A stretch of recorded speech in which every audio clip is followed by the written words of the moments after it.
అబ్బో ఇక్కడ కేజీ చీరలు కొంటే అర కేజీ చీరలు ఫ్రీ అంట. మంగళ్య షాపింగ్ మాల్, కేజీల్లో సేల్, టన్నుల్లో ఆనందం. అట్లాగే ప్రపంచంలో ఎక్కడన్నా ఉన్నదా రైతు బీమా?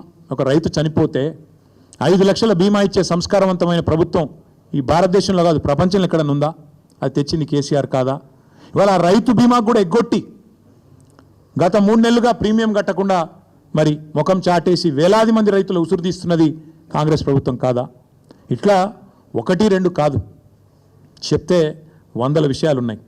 మీరు ఆనాడు దశాబ్దాల మీ గొప్ప పరిపాలనలో, మీ ఇందిరమ్మ పాలనలో ఆనాడు చెరువులను మీరు తాంబాలాలుగా మారిస్తే, వాటిని ఎండబెడితే, మిషన్ కాకతీయ ద్వారా మళ్ళీ వాటిని ప్రాణం పోసి వాటి ద్వారా మొత్తం భారతదేశంలోనే ఇటు వ్యవసాయానికి ఊతమిస్తూ ఇంకోవైపు మత్స్య పరిశ్రమకు నంబర్ 1 స్టేట్ ఇన్ ఇన్లాండ్ ఫిషరీస్గా తీర్చిదిద్దింది కేసీఆర్ కాదా? 30,000 కోట్ల మత్స్య సంపద సృష్టించింది కేసీఆర్ గారు కాదా? ఏపీకి ఆంధ్రప్రదేశ్కి ఉమ్మడి రాష్ట్రంలో కిందికి గోదావరి గలగలా తరలిపోతుంటే, ఇంకోవైపు కృష్ణమ్మ బిరబిరా పారిపోతుంటే ఆరతులు పట్టింది నీ పార్టీ, కిందికి నీళ్లను తీసుకుపోయింది నీ పార్టీ. కానీ పోరాడి తెలంగాణ సాధించి ఇవాళ తెలంగాణను ఆనాడు దాశరథి గారు చెప్పినట్టు ఒక్కొక్క బొట్టు నీటి బొట్టును ఒడిసిపట్టి 1 కోటి ఎకరాల మాగాణంగా చేసింది కేసీఆర్ కాదా? ఇది తెలియదా ప్రజలకు? 2014 ముందు తెలంగాణ ధాన్యం ఉత్పత్తి ఎంత? 2023లో తెలంగాణ ధాన్యం ఉత్పత్తి ఎంత? ఇది తెలియదా? ఇవాళ బనకచర్ల ద్వారా మీ గురువు గారు చంద్రబాబు నాయుడు గారు తెలంగాణ రైతుల గొంతు కోసి మరి గోదావరి నీళ్లను మళ్ళీ కిందికి తీసుకుపోయే ప్రయత్నం చేస్తుంటే మీరు ఎట్లా వంతబాడుతున్నారో తెలంగాణ సమాజం చూస్తలేదా? తెలంగాణ రైతాంగం చూస్తలేదు అనుకుంటున్నారా? ఈ జలదోపిడిని అడ్డుకునే ప్రయత్న భాగంలో మీరు ఎట్లా ఆంధ్ర ప్రయోజనాలకు వంతబాడుతున్నారో ఇవాళ తెలంగాణ సమాజం చూస్తలేదు అనుకుంటున్నారా? ఒక్కసారి గుర్తు చేసుకోండి అని చెప్తా ఉన్నా. ఆనాడు వలసల జిల్లాగా పేరుపడ్డ పాలమూరును దత్తత పేరిట దగా చేసిందెవరో? దక్షిణ తెలంగాణకు ప్రాణాధారమైన పాలమూరు రంగారెడ్డి ఎత్తిపోతల పథకాన్ని మేము దాదాపు 85-90% పూర్తి చేస్తే ఆ 10% ఇవాళ చేయకుండా ఎండబెడుతున్నది ఎవరో ప్రజలకు తెలియదా? ఆనాడు నల్లగొండ జిల్లా, మా స్రవంతి గారు ఇక్కడే ఉన్నారు, మునుగోడు, ఆ ప్రాంతం మొత్తం ఆనాడు ఫ్లోరైడ్ బాధతో బొక్కలు పూర్తి స్థాయిలో మూలుగ చచ్చిపోయి దారుణంగా తయారైతే ఆ ఫ్లోరైడ్ అనే మహమ్మారిని తరిమి కొట్టింది కేసీఆర్ పరిపాలన కాదా? అన్నదాతల ఆత్మహత్యలు ఆపింది కేసీఆర్ పరిపాలన కాదా? ఈ సెంట్రల్ గవర్నమెంట్ పార్లమెంట్లో చెప్పిన మాట వాస్తవం కాదా? ఇట్లా చెప్తూ పోతే 100 ఉన్నాయి. చివరికి ఎంత దారుణం అంటే నల్లగొండ జిల్లాలో ఫెయిల్ అయిన బోర్లే ఇంటి పేరుగా రైతులు మార్చుకునే పరిస్థితి. బోర్ల రామరెడ్డి గారు, ఆయన ఇంటి పేరు బోర్ల రామరెడ్డి, 57 బోర్లేసి బోర్లా పడ్డ వ్యవసాయం తెలంగాణలో ఉన్నమాట వాస్తవం కాదా?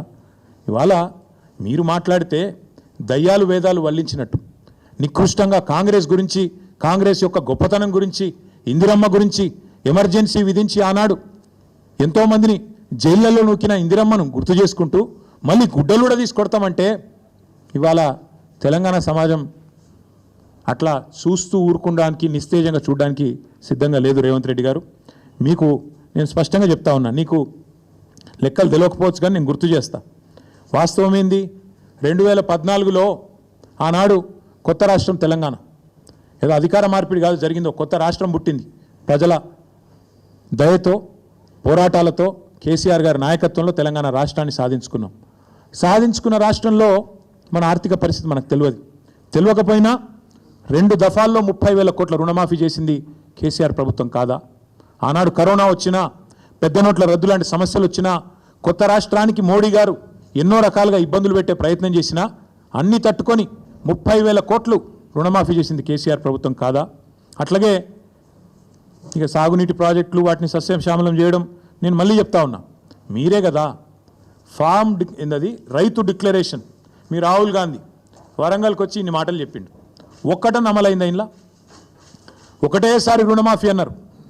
50,000 కోట్ల రుణమాఫీని 12,000 కోట్లకు కుదించి చేతులు దులుపుకున్నారు, అవతల పడ్డారు, అయిపోయింది అంటున్నారు. 12,000 కోట్లు దాటలు ఇంకా ఈరోజు కూడా. మళ్ళీ మాట్లాడితే సిగ్గు లేకుండా 21,000 కోట్లు అని చెప్తారు. మీకు ఇదివరకు కూడా చెప్పినా, మళ్ళీ కూడా చెప్తా ఉన్నా, ఇందులో ఒక్కటని అమలైందా? ఒక్కటంటే ఒక్కటి అయినా సిగ్గు లేకుండా మాట్లాడతారు.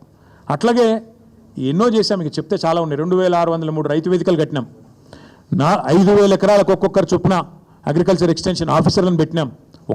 ఏదో మాటలతోనో డైలాగులతోనో కాలేదు తెలంగాణలో వ్యవసాయ విస్తరణ. కేసీఆర్ గారి నాయకత్వంలో అకుంఠిత దీక్షలాగా ఒక తపస్సులాగా చేస్తే ఇన్ని రంగాలకు కలబోతా, సాగునీరు, విద్యుత్తు, అట్లాగే ఇరిగేషను, ఇవన్నీ కలిస్తే గ్రామీణాభివృద్ధి కలిస్తే వాటి సమాహారంగా అల్టిమేట్గా తెలంగాణ ఇలా భారతదేశంలో నెంబర్ 1 అయింది.